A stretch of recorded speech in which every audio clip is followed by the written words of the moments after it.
Xin chào các bạn, mình là Nêu Cường Phạm và hôm nay mình sẽ có một clip rất thú vị chia sẻ về mì gói.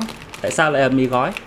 Tại vì với mỗi gói mì này chúng ta sẽ đánh đổi với một hộp Gundam. Đây là một hộp Gundam mới mua của mình. Đó, cứ mỗi một hộp Gundam là sẽ phải đánh đổi bằng một gói mì gói. Nhưng mà không chỉ có một gói mì đâu, mà là sẽ là 3 gói mì. Đây, trong tuần này Neo đã nhận được tới 3 bộ hộp Gundam.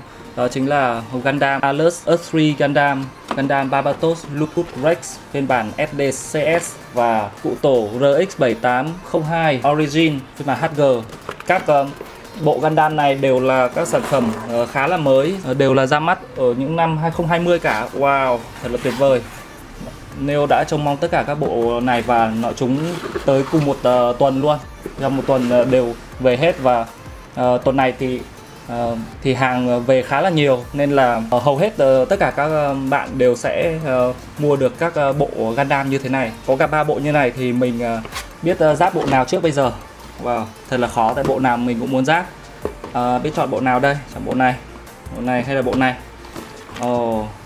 Thôi khỏi suy nghĩ lan man nữa, chắc chắn là mình sẽ chọn theo cái tiêu đề video này mà mình đã chia sẻ với các bạn rồi.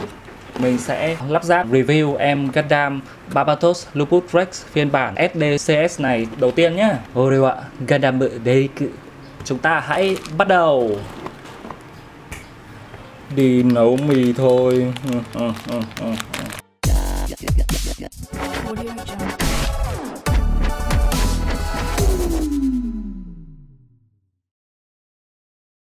Đây là hộp của em Gundam Barbatos Lupus Rex phiên bản SD. Bình thường thì Barbatos Rex này rất là ngầu, rất là nhìn trông như một con quái vật. Nhưng mà với phiên bản SD này thì nhìn trông nó lại kiểu chibi, cute các thứ. Đây là phiên bản SD CS. Mình thì cũng chơi được vài con SD rồi, nhưng mà đây là bộ đầu tiên mà có cái khung frame SDCS là một cái khung xương cải tiến của dòng SD. Đây là mặt trước, hình minh họa của chú Gundam của chúng ta. Nó có hai cái kiểu mắt khác nhau, mắt màu đỏ và mắt màu xanh và có tròng. Và bên cạnh thì chúng ta sẽ có một vài hình ảnh minh họa của nó. Có hai cái kiểu khung xương SD và khung xương CS này. Đây là một số mẫu hình minh họa. Phía đằng sau này chúng ta cũng sẽ có hình ảnh của nó ở phía mắt trước và hình ảnh phía mắt sau. Và ở đây thì có một cái bộ sưu tập, một series những con Gundam Barbatos phiên bản SD nhìn khá thú vị. Những bạn nào muốn sưu tập đầy đủ cả bộ 4 em Gundam này cũng khá là hay ho. Rồi bây giờ thì mình sẽ mở hộp em này. Đây là phía bên trong hộp. Bên trong hộp chúng ta sẽ có một cái runner nhiều 4 màu sắc, màu đỏ, màu vàng và màu xanh.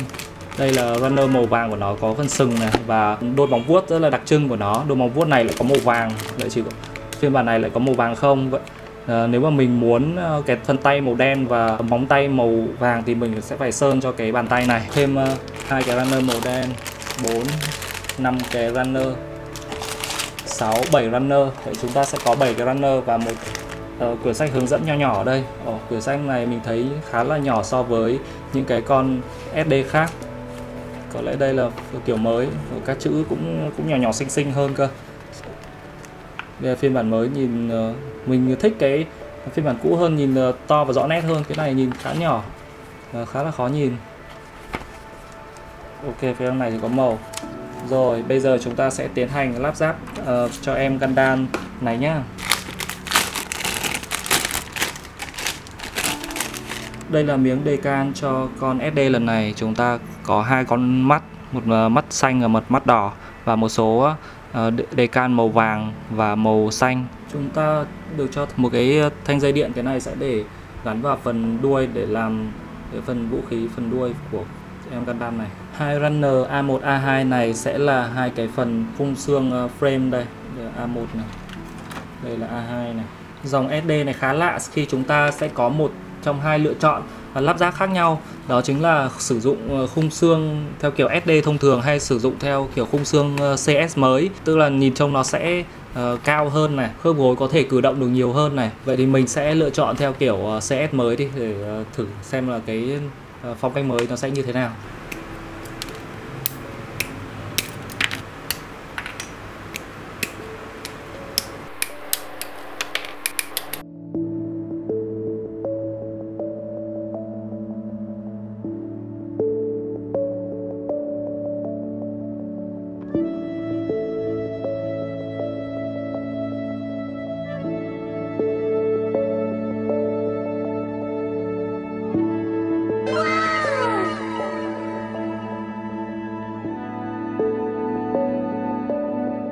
Ok, trong bộ chúng ta sẽ được trang bị hai cái bộ khung xương frame như thế này, nhìn trông khá là cute và đáng yêu phải không? Đây là bộ khung xương SD theo kiểu các con SD truyền thống, và đây là bộ khung xương CS, là bộ khung xương mới cải tiến. Thì hai bộ này thì nhìn qua một số kết cấu thì cũng tương đối giống nhau, nhưng mà có nhiều cái điểm khác biệt về mặt kích thước cũng như là các cái biên độ cử động. Như phía bên con SD này, khi chúng ta lắp các giáp bên ngoài vào thì kích thước của nó tương tự như là các mẫu SD truyền thống mà chúng ta biết. Như ở phần khớp vai thì chúng ta chỉ có thể xoay tròn được, và phần cẳng tay này thì chúng ta chỉ giữ nguyên chứ không gập và lên được. Ở phần hông cũng thế, phần hông thì cũng không có thể xoay được nhiều, không thể đưa lên trên quá cao được, chỉ có thể đưa ra ngang một chút này, đưa lên trên ra đằng sau. Đưa mạnh quá là nó cũng sẽ bung ra luôn. Phần bụng khá là lỏng. Còn với khung xương của CS này chúng ta sẽ làm được nhiều thứ hơn. Phần khớp vai chúng ta có thể đưa ra đưa vào được, nó có thể đưa ra phía bên ngoài này thêm được này. Cái này thì sẽ cải thiện được cái biên độ cử động của tay rất là nhiều luôn. Đặc biệt là ở phần cánh tay thì đã có thể gập được vào rồi, gập ra gập vào được như thế này thì sẽ tạo được nhiều tư thế action hơn. Về phần hông cũng thế, phần hông thì ở đây là có một khớp, hai khớp, vì thế chúng ta có thể đá chân lên cao được như thế này và đá ra sau thoải mái. Khớp ở hông có thể xoay được. Ở đây như là một phần đầu gối của con Gundam chúng ta có thể gập được như thế này. Đó, thì sẽ tăng được rất nhiều biên độ cử động cho con SD. Đây là một cải tiến rất đáng giá. Và trong bộ này thì chúng ta được cho hai cái bộ khung frame luôn để có thể thay đổi. Chỉ tiếc là Bandai lại chỉ cho chúng ta bộ khung xương frame mà không cho cái phần đầu. Nếu mà có thêm phần đầu nữa thì có thể là nhìn trông ra một con robot hoàn chỉnh. Khi chúng ta dùng một bộ thì một bộ nếu mà có các mẫu Gundam SD khác thì chúng ta có thể lắp vào. Mình dùng tạm cái đầu của con Barbatos này để nhìn xem nó như thế nào. Nhìn trông hơi ngu nhỉ. Lắp sang bên đầu con này. Như này nhìn to hơn trông có vẻ là hợp lý hơn một chút này.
ơi, vậy Neo đã lắp ráp xong em Gundam Barbatos Lupus Rex phiên bản SDCS. Em ấy nhìn trông rất là cute và dễ thương. Mới đầu thì Neo đã có phần hơi chút lo lắng vì nghĩ là đôi tay dài quá khổ của con Gundam Barbatos Rex thì sẽ xuống phiên bản SD như thế nào, nhưng mà mình lo lắng đã thừa khi bàn tay được thiết kế khá là vừa vặn và không bị quá là cồng kềnh hay là chạm đất, trông rất là nhỏ nhắn dễ thương vừa phải. Chúng ta sẽ check biên độ cử động cũng như là các chi tiết của em ấy nhé. Phần đầu em ấy có thể nhìn xuống một như thế này và nhấc lên, nên nhấc cao quá thì có thể bung cả đầu luôn, nên là cần phải nhấc nhẹ nhàng thôi. Vì là một khớp cầu nên có thể lắc qua phải qua trái, nghiêng khá là tốt, khá là tốt sang hai bên. Phần cánh tay thì có một khớp phía bên trong nên chúng ta có thể đưa ra phía bên ngoài được một chút. Khớp vai là một khớp cầu nên có thể xoay một vòng. Phần giáp vai có thể nâng lên đôi chút như thế này. Đây là phần cẳng tay. Đây là mình đang sử dụng khung xương CS nên em ấy có thể gập cánh tay lên được từng này. Và bàn tay là một khớp cầu. Phần bàn tay là cái phần mình không ưng ý nhất vì Bandai vẫn để cả cái bàn tay là một mảng mà không tách chi tiết cho phần bàn tay và phần móng tay. Vì thế nếu mình muốn phần bàn tay có màu sắc giống như ở trong anime thì chúng ta sẽ phải sơn lại cái phần bàn tay này. Ở phía khuỷu tay thì giống như là của các phiên bản Rex khác thì có thể mở ra và lấy chi tiết này ra như thế này, gập phần này lại. Chi tiết ở khuỷu tay này thì chúng ta có thể để cầm vũ khí cũng được, nhưng mà vũ khí khá là nặng nên mình nghĩ nó chỉ mang tính chất trang trí cho có thôi, chứ để giữ mà để đứng thì cũng hơi khó đấy.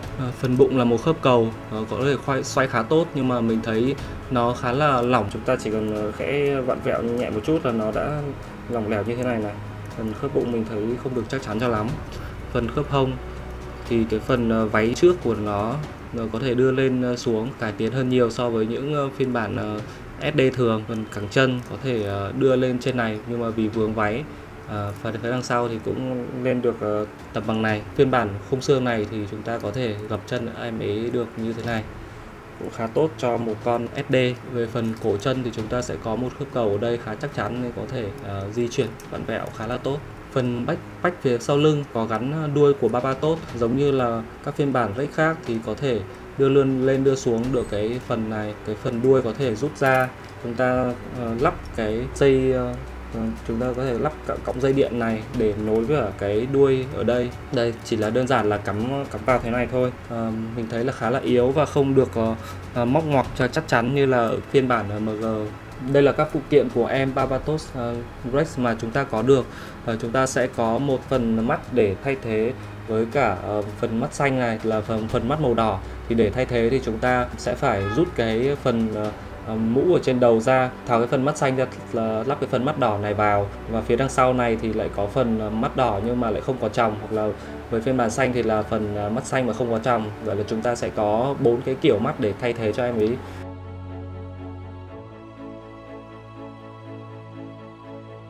Một cọng dây điện để lắp vào cái đuôi phía đằng sau lưng, và chúng ta có 2 bàn tay để nắm vũ khí. Bandai khá dở ở cái phần này vì cái phần bàn tay để thay thế này lại không có cái phần mặt lưng ở phía sau. Chúng ta sẽ phải tháo phần mu bàn tay ở cái bàn tay này ra và lắp sang cái phần mu bàn tay ở phía bên này thì mới có một bàn tay hoàn chỉnh để thay thế. Và ở đây cũng là một cái pad màu đen. Các phần móng tay nó không được sợ có màu vàng, vì thế nếu chúng ta muốn thì cũng lại phải đi sơn cái phần móng tay này màu vàng để cho có được mẫu hoàn thiện. Và vũ khí làm nên thương hiệu của Barbatos Rex, cây đại chùy khổng lồ. Cây chùy này làm khá là giống với cả cây chùy của MG, và phần này có thể rút lên được, phần trước thì không rút lên được, phần sau có thể rút lên được. Đây là chiều dài hết cỡ của nó, và để nó có thể cầm nắm được thì chúng ta sẽ dùng cái bàn tay nắm vũ khí này đặt lên đây, lắp cái mu bàn tay này vào, sau đó thì lắp cho con Gundam. Wow, phần tay nó cầm khá chắc chắn đấy chứ nhỉ. Đây phần tay này mình có thể nâng vũ khí lên như thế này, xem nâng cao lên được. Nếu nâng như này thì cũng khá ok. Mình khá bất ngờ khi phần tay của em này có thể nâng được cây đại chùy lớn thế này, khá ổn đó chứ. Rồi, đây là em Barbatos phiên bản SD của chúng ta, cực kỳ nhỏ nhắn, cực kỳ dễ thương. Nhìn nó chỉ bé bé xíu xíu như thế này thôi. Bàn tay tuy là có đôi bàn tay khổng lồ nhưng cũng không bị chạm xuống dưới đất, kể cả để tay quá dài như thế này. Nhìn tỷ lệ lại thấy khá là hợp lý, không bị quá to và nhìn trông rất là lạ mắt và dễ chịu. Với Gundam SD này thì chúng ta cũng không thể làm gì nhiều, khi chỉ có thể cử động được phần đầu, xoay được phần vai, phần cẳng tay này thì chỉ xoay được ở phần vai một chút ở đây và ở phần bàn tay. Phần chân thì cũng chỉ đưa lên đưa xuống được một chút thôi. Với phiên bản SD này thì gần như là nó chỉ đứng một chỗ là chính, chứ không có action được nhiều lắm. Nhưng mà nhìn trông cũng rất là dễ thương và thú vị. Chúng ta đã có phiên bản SD của Barbatos Lupus Rex rồi.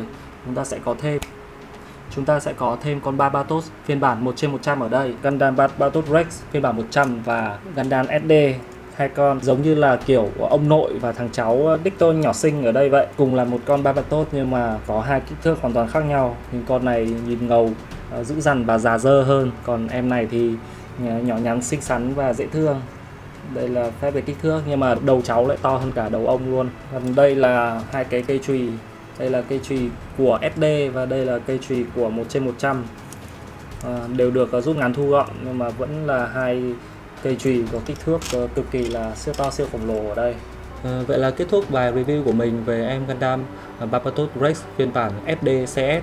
Với khung xương mới này thì con Gundam đã có một sự chuyển động khá là linh hoạt. Về ngoại hình cũng có được sự cải tiến nhiều, khi vừa giữ được nét khỏe khoắn cũng như là phong cách chibi rất là hài hòa, hợp lý. Và các màu sắc thì được phân bố. Đây mới chỉ là phiên bản giáp chay thôi, còn chưa kẻ lằn và dán một số các chi tiết đề can nữa. Mình nghĩ với em Gundam này thì mình cũng sẽ sơn một số chi tiết cho em nó, nhưng mà có lẽ là để tới clip sau nhé. Hẹn các bạn trong các clip tiếp theo của Neo Cường Phạm. Bye bye.